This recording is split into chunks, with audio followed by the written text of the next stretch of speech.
आज भगवान श्री राम का अवतरण किस लिए हुआ, पहले तो ये कथा आपने जान ली।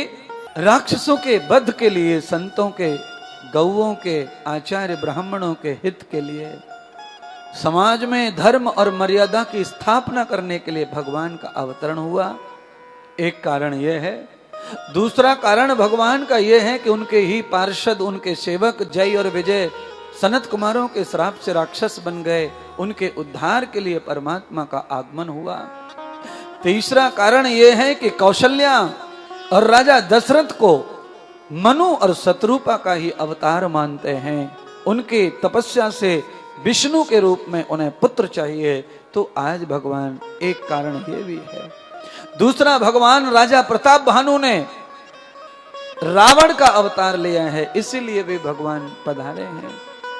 और आप सब जानते हैं, धरती पर जब जब बोझ बढ़ जाता है अपराध और पाप का, धरती असहमित हो जाती है, तब भगवान अपनी अर्धांगिनी को, अपनी पत्नी को पोषने के लिए, धरती उनकी पत्नी है, उनकी रक्षा के लिए समय समय पर युग युग में आते रहते हैं।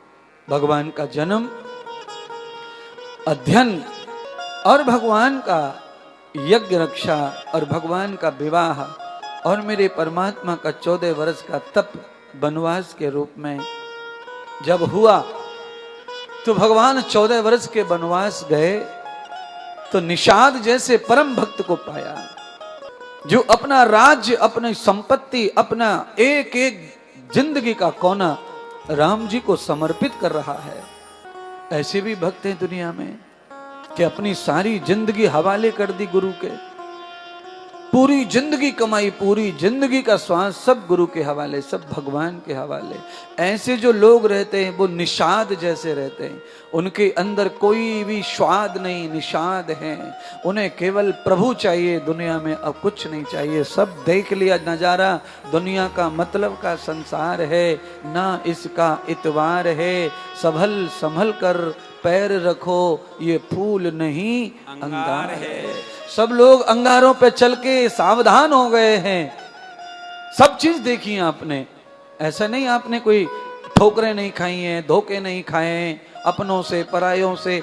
ऐसे नहीं आदमी सुधरता, ऐसे नहीं बदलता। ऐसे ही अपनी सारी कमाई को, पूंजी को किसी को कैसे दे देगा कोई? भाई, अपने बाल गोपाल, अपने बेटा बेटी को देने के लिए बाप 100 बार सोचता है, और अपनी सारी संपत्ति भगवान को दे दे, गुरु को दे दे, कैसे दे देगा? बहुत कुछ दुनिया को देखा होगा, सीखा होगा, समझा होगा, तब जाके किसी पुण्य का, पिछले जन्मों का कोई प्रताप, साहस काम आता है। तब आदमी ऐसा सत्कर्म कर पाता है, समर्पण कर पाता है, तब जाके वो भगवान का, गुरुदेव का बन पाता है महाराज।